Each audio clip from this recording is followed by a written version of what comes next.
welcome to Sunny Side Up. I am so excited about this segment, friend. Let's check in. I have two amazing, amazing young women here that are going to share in what they do. And we are not going to let the time go by too much. We're going to move forward. We have licensed therapist Tiana T and licensed therapist Tiffany Young here again, back again with me. We are checking in with our friends. We are talking all things mental health, and we are excited to help you seek therapy if that's something that you need or recommend therapy for a friend. That is what it's all about, helping one another. So, ladies, let's just start by introducing ourselves. Again, I know this is you coming back to this panel, and I appreciate you guys. Um, but let's start with introducing ourselves. I'll start. Sunny, I will say thank you for inviting me back. Tiffany, it's great to see you as well. I am a licensed marriage and family therapist. I do have a private practice where I work with individuals, just helping them work and be aligned with their most optimal self.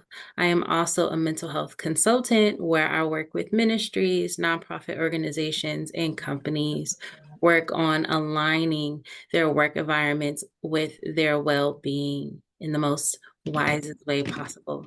So, again, I'm so happy to be in the space. Thank you. Thank you so much for being here. Well, hello again. Thank you, Sunny, for the opportunity to come back and speak on this very important mental health segment. So, for those of you who do not know me, my name is Tiffany Hunter. I am a licensed marriage and family therapist as well.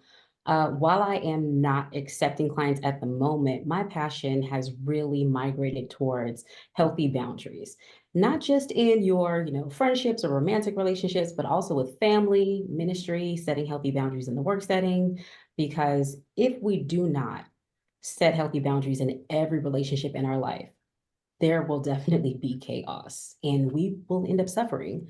So I've noticed over the last 2 years that has definitely been where my passion is. And so I share a lot of things that I have learned and potential gems on social media, but we'll talk about that later. Thank you so much for being here and sharing. We are going to get right into things. I know last time we were able to hit some or talk about some really, really important things. We hit fear, we hit anxiety. But today we're going to start off with talking about depression.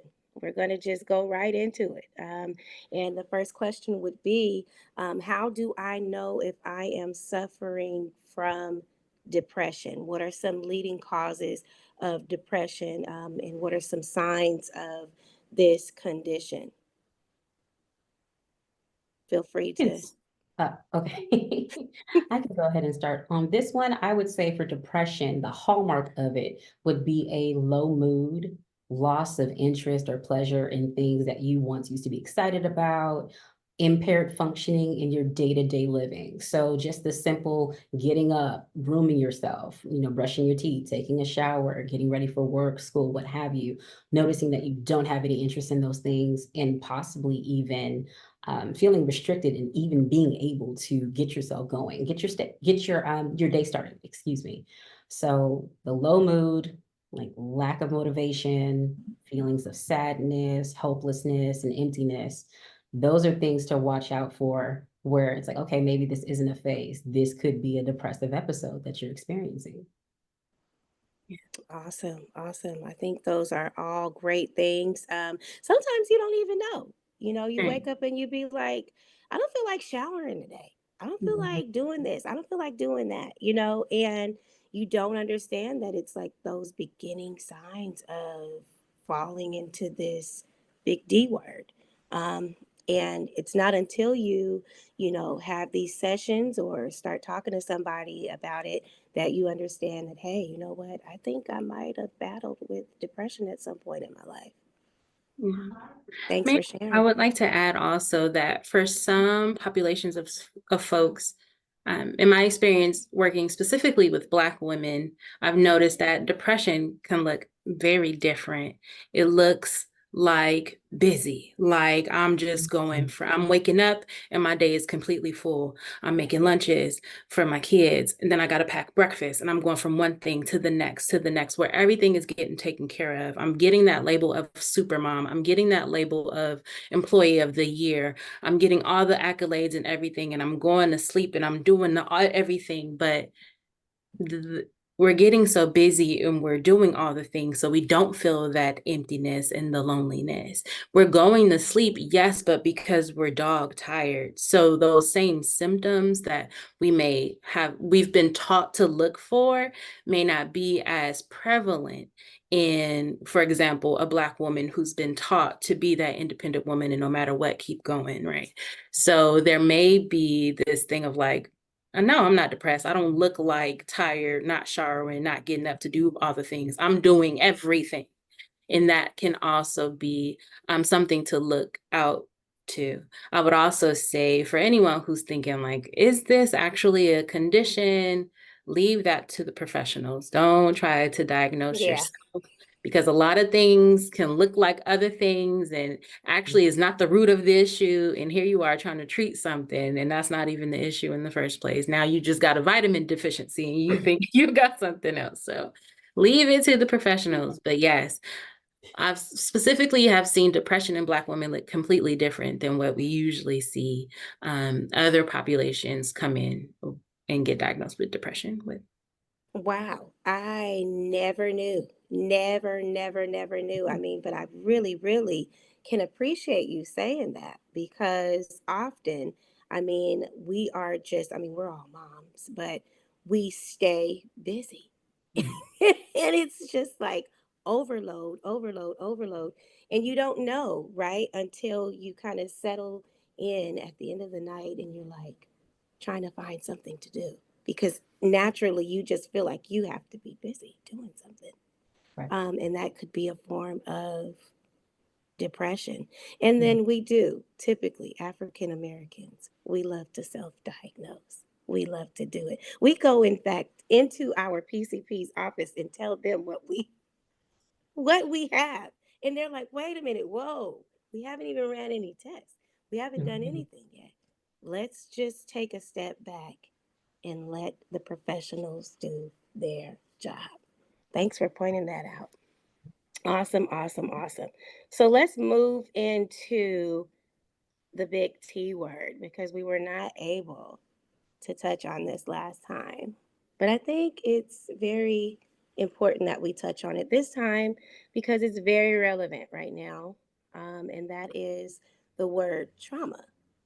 All right. And trauma has a lot of different definitions. But I want to, well, first off, I want to talk about what exactly is trauma and can one ever overcome the trauma that they have experienced in their life. And then I want to touch on church trauma. Yeah, so I'll start with this one. The way in which I would define trauma is an incident, an occurrence, a series of occurrences, a lifestyle, because sometimes it's continuous or can seem that way, of things that cause disturbances. I say it in this vague way because trauma is very complex and it's very individualized. Two people can go through the same experience or very similar experiences and experience different levels of trauma, or one kind of be unscathed from the experience while one is highly traumatized by the thing. So it's very individualized. And again, as we talk about self-diagnosing, it's another thing where someone is sharing with someone and they're like, oh, I've been through that. Sure, that's nothing. And it's like, let's not minimize the impact that something as some that had on someone. So yeah, trauma is very individualized, very complex, and it is a disturbance to that person. That's how I would define it. Awesome. I love that you use the word individualized because Right. my trauma is not your trauma. and how something affected me may not have affected you, or not, it may not affect you the same way, but it doesn't mean that it's not trauma, right? So thank you for sharing that. All I right, would Tiff, you're like up. Oh, sure. So I would like to add that when it comes to trauma, it doesn't have to be a firsthand experience. It can also be you witnessing something, such as, a very terrible car accident, the death of a loved one. So it doesn't always have to be a firsthand experience. But like Tiana said, it is individualized. Every person handles trauma differently. Everyone's emotional responses are going to look different. So while some person might minimize what has happened as their way of coping, someone else might show like signs that they're functioning in day-to-day life, be it at work, home, wherever, is impacted, where it's just hard for them to move past this trauma. Awesome. Thank you so much for sharing that. So the question, can one ever overcome the trauma that they have experienced in their individual life? Is that even possible um, with therapy, outside of therapy? I mean, some people just kind of escape in their mind. They escape, child trauma or any type of trauma that they've been in, and then they wake up at 65, 67 years old or 70 years old, and they're like, hey, I never dealt with that. Hmm. How do we explain that? How do we give ways of overcoming, the trauma? Is it even possible? Yes, you can overcome. I think also that it's very important that we look at how we define overcoming. I think that overcoming does not equal you're going to forget about it, that it's the impact of it is going to go away. However, to overcome, meaning that this thing no longer has power over me, or this Yeah. thing will no longer impact me in ways where I'm stuck here, where I can't move forward. This thing will no longer keep me stuck in this place mentally, even. So you can overcome this. Yes, this is a part of your journey, but it doesn't have to be the thing that defines you. Okay. What would be some strategies or solutions, even within therapy or outside of therapy, in overcoming trauma? I would say in therapy, one of my favorite approaches would be narrative therapy. So, what is the story that you have told yourself or people have told you about this traumatic incident? And then, how can we redefine that story so that, like Tiana was saying, it no longer has power over you, but you have power to overcome in however you define that term. So really changing the narrative and the story of how you were impacted, how you're going to move forward, and even what is the story that you will tell people? Should they ask you, how did you overcome that? Or can you tell me about a time that you were traumatized? And the way you tell that story, say without narrative therapy, might look different than the way that you tell it after you have gone through therapy. You've worked through the pain, you've worked through the loss, you've worked through the way that it has impacted you to where maybe you thought life is never going to be the same for me. You know what? That's okay. But a new norm is very possible. Okay. Thank you so much for sharing that. I like what you said about a new norm is possible, right? It's like that light at the end of the tunnel. Right. And so we have to kind of, in whatever type of trauma we deal with, we have to understand that there is a way to come out and, first off, well, deal with it, okay? Because that's the only way you're going to be able to kind of heal from those spaces. And understanding that there is, like you said, a light at the end of the tunnel, changing the narrative to see the light Mhm. at the Yeah. end. Before we So, move on, do we have time for me to add to that yeah, list technique? Okay. absolutely. Mhm. In overcoming like a piece of trauma, there's a lot of parts to processing, which therapy is really helpful with. A piece of it also is recognizing that at the root of it is a loss. the loss of the sense of safety, the loss of belonging, depending on what the trauma is attached to. So recognizing that there's also going to be this process and journey of grief that is attached also to the process of healing from the trauma. So as we talk about healing and grief, that's physical, mental, emotional. There's many layers to the healing. So dealing with yourself with grace. We live in a very microwave popcorn Oh my goodness. society. We want Yes. everything immediate. And I'm sorry. I wish we could snap our fingers and we'd be more well. I wish I could do that for you when you walk in and just as soon as you call me, snap my fingers, you're perfect. I wish I Right. had those powers, but I don't. And this is the process of like how do we overcome with grace for yourself, making sure you get that professional help, making sure you are surrounded by good people because you are going to need that sense of community. That's Yeah. why the Bible tells us not to forsake to assemble ourselves so we can fellowship with one another. We need healthy people. And I understand that what does it mean to be a healthy Christian and what that looks like hasn't really been taught and studied a lot, which was my reason for doing a lot more of what I'm doing with just sharing about what it means, what mental health looks like in a biblical perspective. But those are the pieces that are necessary for to continue to overcome because it's a continuous process also. Right. Yes. And I like what you just said. I love what you just said about it being a continuous uh, process. It's kind of like I have to work at this thing every day. I got to Mhm. work at this thing. I have to change my narrative, like Tiffany said. I have to, make sure that I'm working towards something. What am I working towards? Healing from this and seeing the light at the end of the tunnel. That's going to stick with me. The light at the end of the tunnel. So we have to just touch on this because it's very relevant. We have to touch on it. And the question is just, what is church trauma? And I mean, is it a real thing? Some people really don't think that it exists. But what is it? And is it a real, just is it a real thing? And if so, what does that look like?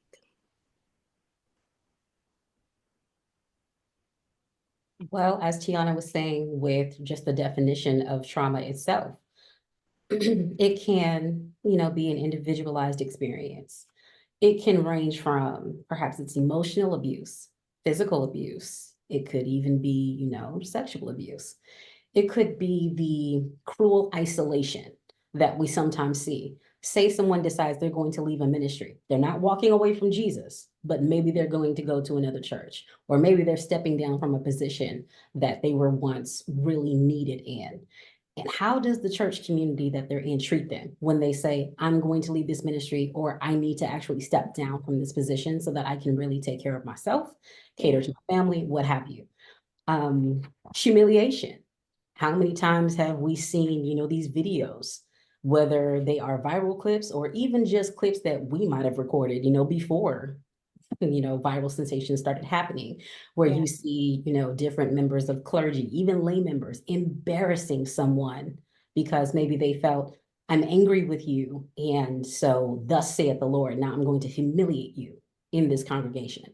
I think those could be examples of church trauma, and it's something that we could go on and on and on about, but those are just a few examples. And I don't want to minimize any of them because what might be a big deal to you might not be a big deal to me, but that doesn't mean that it's not still church trauma that could then affect how people see the church community and whether or not they want to engage with it. Yeah. Yeah. Ooh, thanks for sharing. Yeah. Church trauma most definitely is real. And this happens, again, we have an assembly, we have a group of folks, people, human beings getting together. Yeah. We're giving people titles. Folks got different motivation. We have a microcosm Yeah. Yeah. of what's going on in the world, unfortunately happening under the name of the Lord. That is the basis of that. That's at the root of what church trauma is. Is it possible for it to be rectified? Yeah, with God. If I believe if mental health became a cornerstone for every member, for every leader of every ministry, for their own mental health first, so that they themselves can be the healthiest version for themselves, for the Lord, for their families, for their ministries first. That would reduce the level of burnout, first of all. Yes. If I'm not burnt out, I have more capacity. I have ability to be a little bit more empathetic. Therefore, I'm not so ready to flip my lid if something angers me or displeases me already.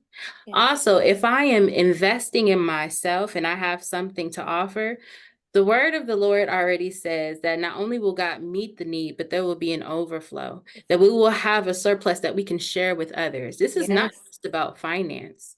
So Yeah. if we are investing in our mental health and we have those skills available, then that means that God was going to make sure that we have enough to share with others. So if our leaders in our churches, in our communities, in our nonprofits invested in their own mental health, there would be an overflow for them to share with those that they're shepherding. Therefore, mental health will become a cornerstone not only for the leaders, but for that church, for every member that comes in there in that place. They will be taught, I'm hoping, and shown and modeled what it would look like to live a life where, as Tiffany spoke about, where you have those boundaries so chaos doesn't run wild. Exactly. Tiffany said that's what she specializes in, those boundaries, to have it with work, have it with your ministries, which are necessary so chaos doesn't run wild. So that is my belief. And recognizing that, again, it goes back to mental health. How healthy are we? What do we have to share with others? And am I my best self? Yeah. Or am I so busy? Am I depressed? Again, Yes. am I so busy trying to be everything to everyone? Yeah. Stretched thin, I don't have anything else to give. Right. So, Wow. Wow. Wow. And wowzers. Okay. Like Super Mario Brothers. Okay. Wowzers. Because, I'm saying wowzers because this is really a situation. Okay. This is really a isolated topic. And you guys just hit everything on the nose. I mean, and covered everything in a nutshell because we don't understand. I mean, we've all grown up in church and we have that connection there, but we have friends and we have people that we know that have literally, I mean, I love the term burnt out. mhm. And sometimes we do not know how that burnt out can lead to other situations. It can bring about, like you said, the depression, the trauma, the everything under the sun when it comes to mental health. And mental health has just recently been accepted, I mean, in the church, Mhm. period, Right. because we've grown up in a society where um, if you are seeking, right, help mentally, you are considered crazy. Right. Or, whatever happens in our house stays in our house. We don't talk about, in our particular culture, we don't talk about what's going on in our home. We don't talk about what's bothering us mentally. We don't go and talk to another person about what's happening. And so we're building up all these different things inside of us and availing ourselves at the same time. And it's like, well, when do you have time to deal with just you, Mhm. right? Do you even know who you are? You Mhm. know? And so we open up the avenue we open up the avenue of trauma. We bring about trauma upon ourselves because we open ourselves to these different entities, whether it's church or maybe it's a relationship, um, a bad relationship or an unhealthy relationship with others, Mhm. because we don't know who we are. We don't know our worth. We don't know our stance. We don't know, who we are pretty much. And we find ourselves in these abusive situations at times because that's kind of what it is. It's a form of abuse to continue to be punched out, whether you're at the church or in a relationship or in a marriage or whatever.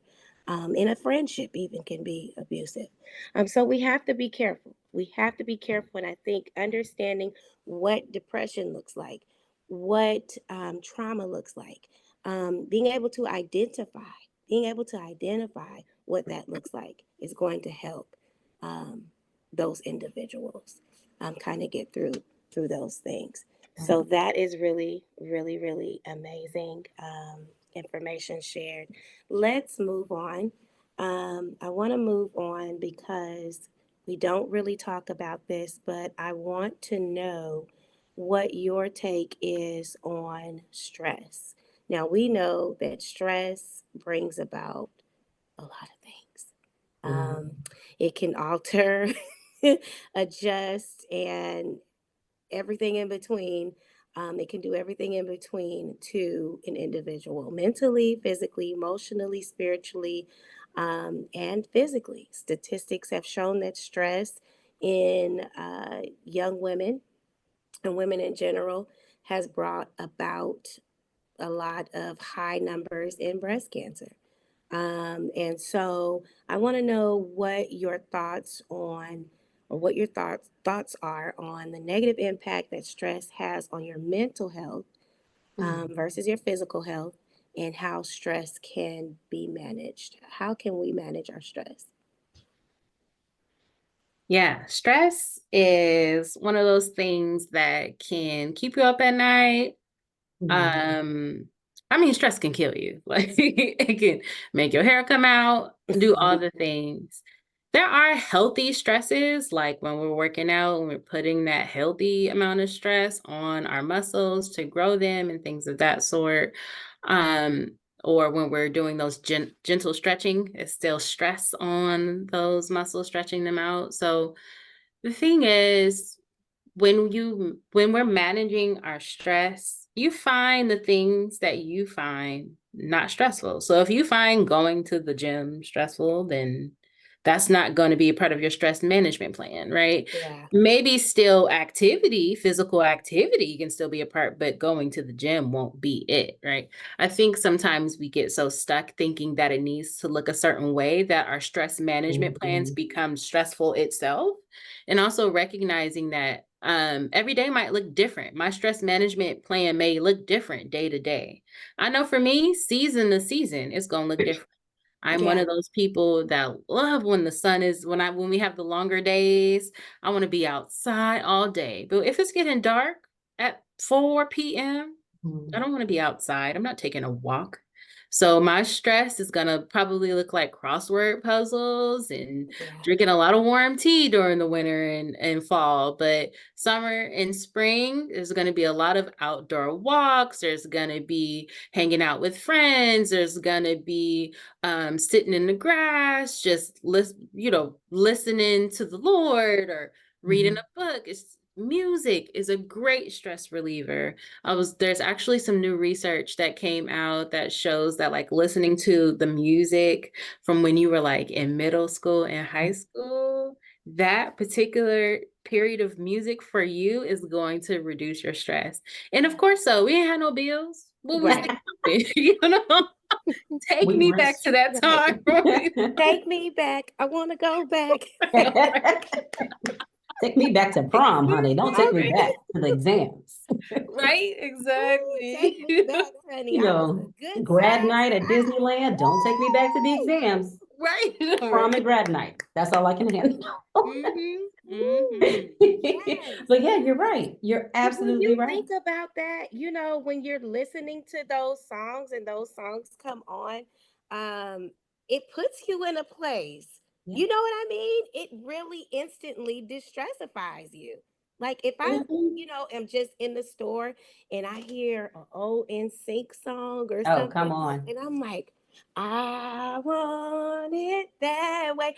My mind goes back to maybe a high school dance where I was stress free. Like I was just able to be in high school and just kick it with my friends and didn't have a worry in the world. Yeah. So I can see that. I really can see that because you instantly just begin to distressify just by listening to a song. Yes. Yeah, that's awesome.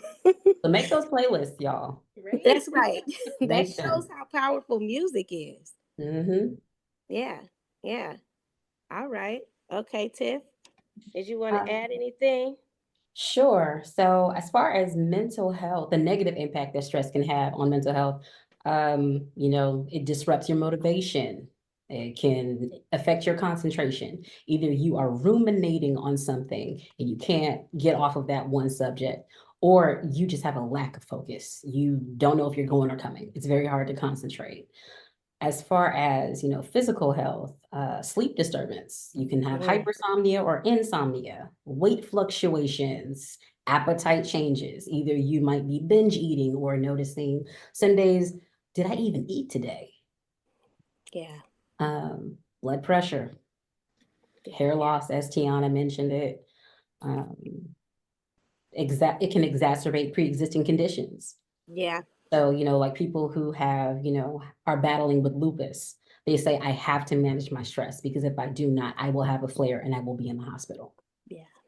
So, yeah, somatic symptoms like, headaches and stomach pains. And you're thinking, well, where is this coming from? You might go to the doctor and they'll say, there's nothing wrong with you, but it's because it's connected to that stress that perhaps you haven't discussed. Nobody knows that you're going through it. You haven't acknowledged to yourself that you are stressed because, like Tiana was saying, when it comes to the depression, it looks different. Well, I'm always busy. I just have to be busy. If I just keep myself busy, then I won't have to focus on being stressed and actually sitting with my thoughts, sitting and feeling these emotions and acknowledging like I'm actually in really bad shape right now because I'm stressed. I'd like to just add that stress is always considered an underlying condition. And so you have to make sure that it is being managed. And when you feel yourself getting overwhelmed, and it can be with anything, okay, in any body, it's okay to say, I have to take a break from this Mhm. because I need to manage this space in my life. It's beginning to be too hectic, or maybe it's too much. However word it, you want to make sure that you are taking care of that before it long term wise take care of you. And it has the ability, and it has no respect to person. And so make sure that you are, like I said, taking care, managing your stress, utilizing some of these tools, taking a walk, listening to some music, getting out. Listen, sometimes for me, it's I can't answer that phone call. Okay. I can't answer that phone call. Love you. Okay. But I can't answer that phone call because I have de stressified for the day. I am in calm mode. I am now watching The Resident on YouTube or, or Netflix, right? And Right. I am relaxing and I can't take myself out of this space to be available to you. And I always say this to some of my friends. Listen, I'm not 911. If you call 911, you're not going to get me, right? If it's an emergency, you have to get to emergent help. I can't be that to you, right? Like I Mhm. can't because when I put myself in that space, I'm opening myself up to a place that I'm not familiar to or familiar with. Um, and so I don't know what I'm going to get when I open up to be the 911 Right. dispatcher. You know what I mean? I don't know. And for you, it's your release. But for me, because I take everything and hold it and, you know, want to make everything right, I don't know how that's going to affect me. So your stress then becomes my stress. Right. So now I may have distressified, or maybe I haven't distressified for the day, and I'm dealing with my stress and your stress. and whatever, comes after that. So that's not fair to me. And it's okay. What I'd like to say is that it's okay to be selfish and say, hey, I've de-stressified for the day, which means I can't take that phone call. I'm not going to let stress take me out. I'm going to manage it by not answering that phone call. I'm going to manage it by even sending a text message. Hey, everything okay? Can't answer the phone right now, but is everything okay? Right. Once you get that thumbs up, you're good to go. Go and de-stressify for the day. Mhm. Don't let stress take you out because it's a real thing.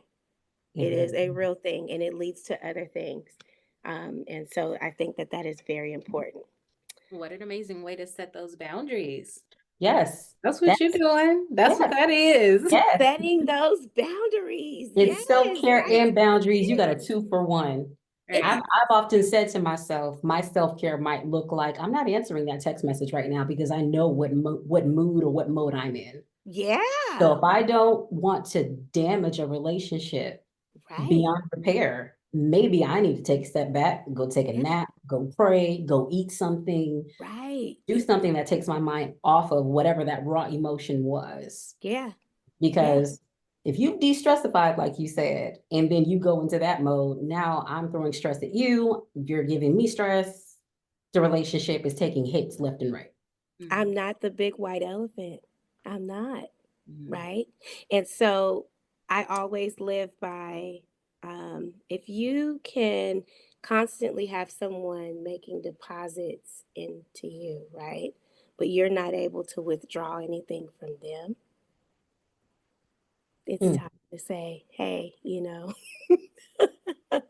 this is not a good relationship.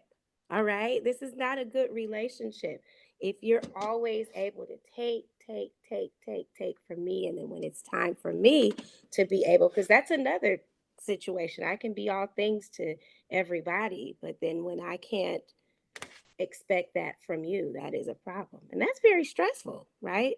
It makes yes. you examine many things, your relationship with that person, and just your future with that person, whether it's a family member, a coworker, a relationship, that a romantic relationship, whatever. It has to be something. Um, you have to make a decision and set those boundaries, like you said, Tiana, to make sure that you're good, right? So, Great. yeah, I think that that is something that we all have to keep in mind. We're gonna wrap this thing up. I'm gonna kind of mix all the last three questions together. Um, I want to talk about signs of one needing a therapist, um, and what the hierarchy of mental health looks like. What does that look like? Just in case someone doesn't know, who should I reach out to first with this Mhm. problem? Who should I, kind of, you know, tell all my problems to outside of Jesus? A tangible person, who do I reach out to first? And then when is it time to check in with my friend or refer my friend to a therapist?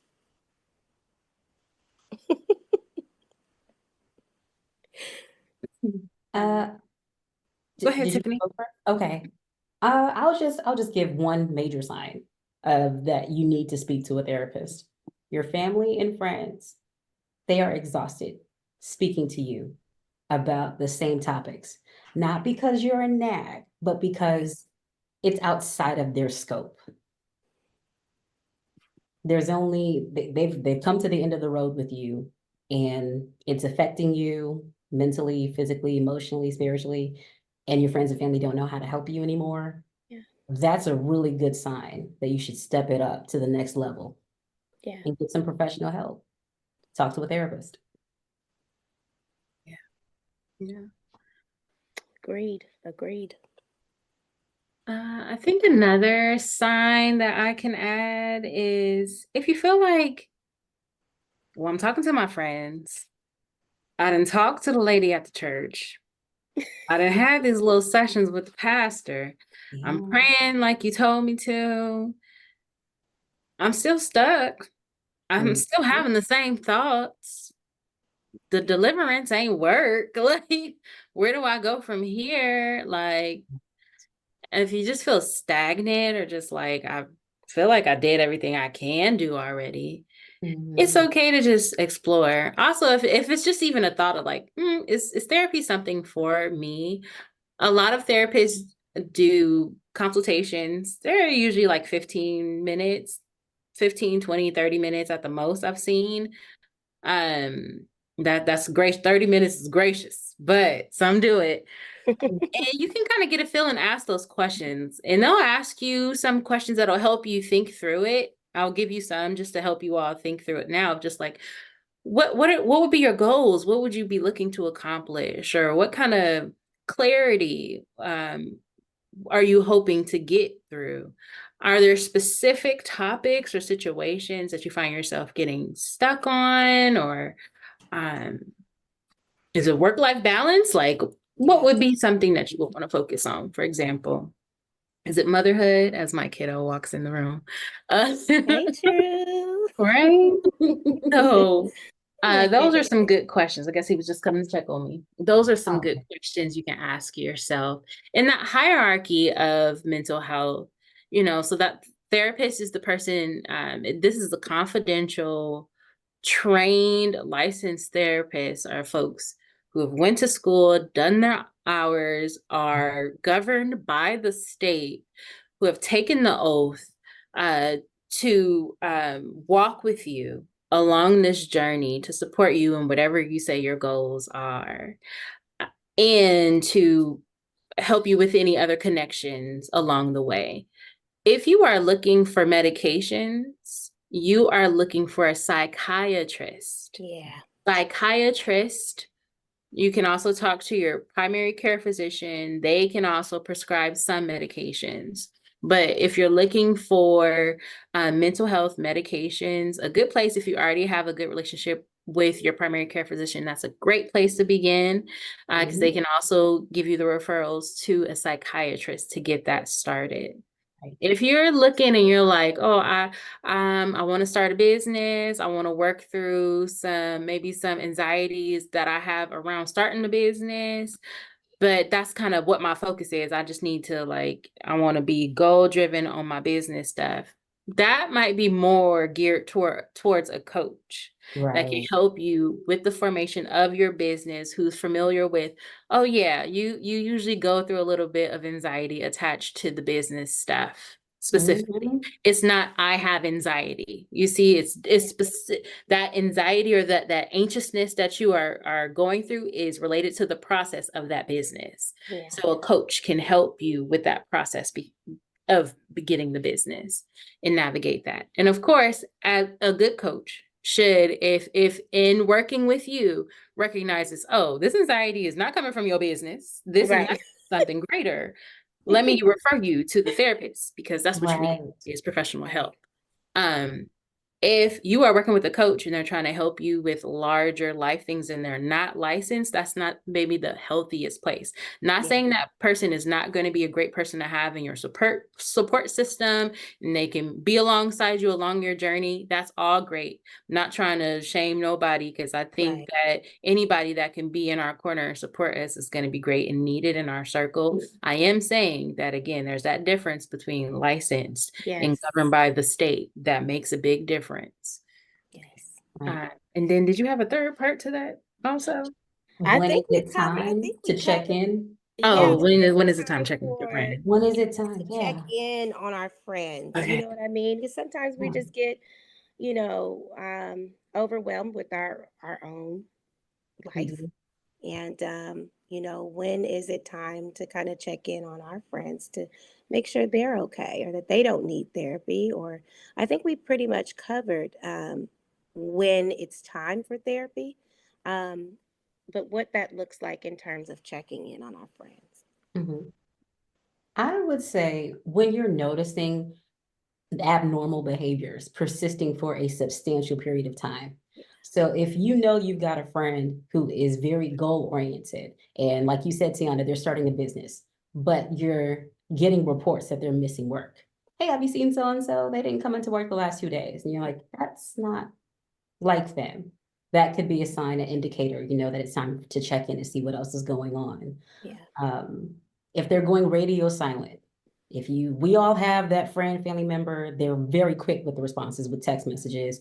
If they can't answer your call, you'll get a text, hey, I'm gonna call you right back.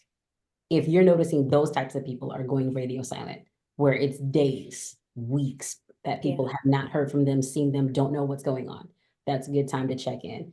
I would say don't even let weeks get to Don't let weeks. Yeah, I don't was even just let going to weeks say go that. by before you check Yeah. in, for sure. Let's see, canceling social plans. A person who they love to hang out with you, they enjoy your company, you enjoy theirs, and all of a sudden they're not available for brunch. They don't want to go to a movie. They don't even want to have coffee. They can't even pick up the phone to coordinate the next plans. Like, that's a good sign that it's time to check in. I would say after a traumatic event has occurred, if you're aware of it, and definitely those markers, though, that could trigger memories of trauma. So it could be anniversaries, like, birthdays, death anniversaries, if they've lost someone, or even if they've lost their job and they have a hard time around like whatever season where they might have been getting a lot of revenue. Yeah. Like, check in with them around those anniversary markers, check in with them, especially after a traumatic event has happened, no matter if we think it's major or minor. Yeah. Yeah, that's huge, especially the change in their usual behavior, because that's a big indicator of something is off. Also adding, if they're just a little bit more irritable and snappy, and that's not usually who they are, not being so quick to be like, oh, you tripping, I ain't gonna talk to you. This is a flag. They're acting like that for a reason, and it's not you. So lean in with more curiosity, because this is someone that you do care about, and you'd be like, all right, that was a little different. Everything okay? Usually don't act like that, right? And then you're giving them another opportunity to be like, hey, I did see that. And I do see you. Like, what's going on? This isn't you. Another thing that my friends and I like to do is, is I'll just be like, hey, do you guys have the capacity to like hear me out? So I have had to put it on myself to start asking for the help when I need it. So even for the check-in with the friend, sometimes I be the one that need the check-in. Yeah. And I have to call it, because I know that, first of all, I'm the therapist, right? So I'm usually used to people coming to me. They're not used to me coming to them. Right. And I've gotten used to being in that role. But there have been times where I need the support, but I'm just so used to not being in that role that I won't. So I'm challenge people to join me, as I've been challenging myself, to say, hey, I get to pick up the phone too and say, hey, do you have a moment to hear me out? Yeah. I just need to vent for a second. Yeah. Can you call me this afternoon when you get some time? And Yeah. I love first preferencing like that. So like for Sunny, if I'm trying to I need some help from Sunny, I know she about to go into her de-stress time. Hey girl, when you have some time tomorrow, because I know what time it is, Right. call me, because I need to vent. And if she feel like she got some time that evening and she got some capacity for me, she might call me early, or she'll call me tomorrow, right? I've already let her know what I needed. It's not just going to hit her off and she didn't know what was going to happen, and she can show up for me. So it's a win-win. Again, it's that communication piece, right? So yeah. Yeah. And Definitely, I'm the type of person who I'm going to show up. Okay. So if I don't hear from you in a couple of days, excuse me. Okay. We're pulling up. All right. Me and all these kids. Okay. We pulling up. We about to find out where you are. We gonna find you. Yeah, we gonna find you. Okay. Because we need to know what's going on and what's happening. And I love how you said, Tiffany, the anniversaries of different things that, have occurred in people's lives. If you are aware of those things, whether it's Mother's Day or, Mhm. Father's Day. It could be a anniversary of something. Um, you want to kind of show up for your friends, even if it's just, hey, how you doing today? You know what I mean? Just to let them know that you are there for them and that Right. you are very present in that moment with them. And I don't think that there's anything wrong with being present um, with your friends. I do think that you do need to kind of have that connection with them. Where if I don't hear from you, and we normally talk every morning on my way to work, and I haven't heard from you in a day, we about to pull up. Me and these Right. kids, we about to Pick pull up. up or I pull up. Okay, exactly, and they know. So you They get to know. choose. They know it. They know it. They know it. They know it. I'll Mhm. call 911. I'll do the Right. well check. I'll do the whole Mhm. 9 yards because we got to Right. make sure that you okay. You know what I Right. mean? And so I think, and I don't call people friends that are not friends. So Mhm. when I say you are my friend, I care about you like you are family, you know, Right. and I'm going to make sure that you okay. All Mhm. right. It's not going to be a situation where I ain't heard from you in 5 days. And I'm like, well, I haven't heard from you in 5 days. What kind of friend are you? What kind of friend are you? If you've been, used to hearing from this person on a regular basis and in 5 days go by and, you ain't heard from your friend, I mean, then it's like, what type of friend am I to Right. this person? Mhm. So, I don't know, closing remarks. Do you guys have anything else you want to kind of say? I do want you to tell me because we are all authors on here. Shout Ooh. out to all of us who are authors, okay? And we're mothers and we're out here just doing this thing, okay? Yes. But I want people to be able to follow you. I want people to be able to pick up your material. Let us know what's going on with your brand and what you're doing. I know Tiff is not taking new clients right now, but I want to hear what you're doing Okay. and where we can find your material. So don't speak all at once. You guys go ahead. Well, so I did write my first book in 2022. It's called Be Kind to Yourself First. It is available on Amazon, Kindle, as well as paperback, and maybe one Okay. day an audio version. We'll see about that. Oh, Some people are like, I don't really like to read. Cool, just listen. that's right. Be kind to yourself by listening. Yeah. I also wrote a guided journal companion. It's also available on Amazon. Be Kind to Yourself First guided journal companion under Tiffany Hunter. You can find me on Instagram at Tiff Hunter, as well as TikTok. Um, yeah. All right. So I would say one last thing that I had wanted to add as far as the, checking in, being able to reach out to family, friends, whoever, when you are struggling. Don't see that as you are a burden, but reframe it as you care so much about this relationship that you want to welcome somebody into that space with you so that you're not suffering in silence and you're not isolating yourself. So it's a testament to how much you trust and love people that you're willing to let them know, hey, I'm struggling and I need some help. And Yeah. on the flip side, hey, I haven't heard from you. I love you. I want to know how you're doing. Yeah. Awesome. Wow. That's awesome. Strong ending, Tiff. Right? Let me Finish. follow. Let's so I am Tiana T. You can find me on Instagram and Facebook under Tiana T. My website is imtianat.com. I have my series, A Seat on the Couch. We are 2 books in. The third will be coming soon. I'm hoping for a fall drop for the third and a Hey. Christmassy drop for the fourth. It's 5 of them in here. I'm trying to get them done, Okay. because we got more things to do. So these are the 2 that are Hey. in the series Love so it. far. We have Maya and Mike's story. You can find them on my website at imtianat.com. You can also find them both on Amazon as well as Barnes and Nobles, as well as like Target and all the stuff. So Okay. Awesome. that is amazing.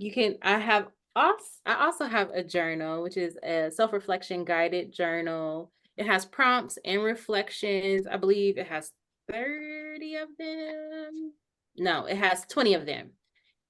So that's super exciting. I love these. I love doing these myself.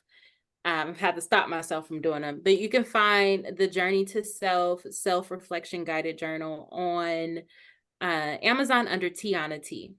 Okay. So that's there. Thank you so much. Some other things that I am doing in the month of May, May 16th at 12 noon, I will be hosting a free masterclass, the Ministry Mental Health Masterclass.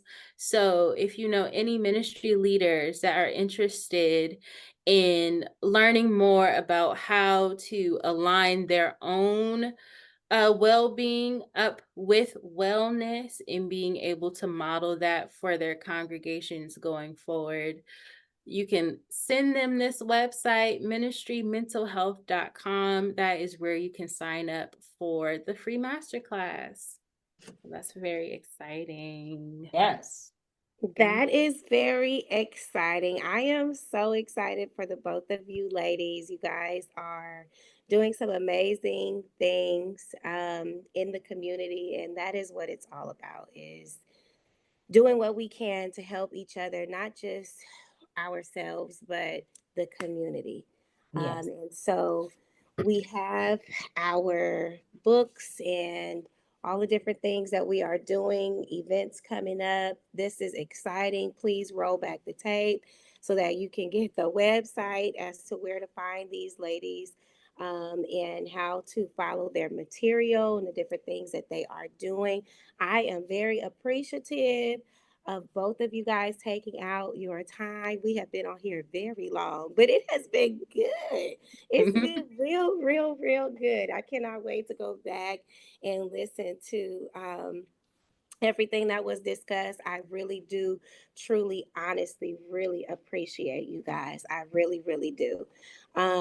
You guys can follow me, of course, on JUSTUSIV.com. This is my first episode of the year of Sunny Side Up. Listen, I've been busy, y'all. Okay, I've been very, very busy. And there's some exciting things that are coming up in the next couple of months. And so stay tuned.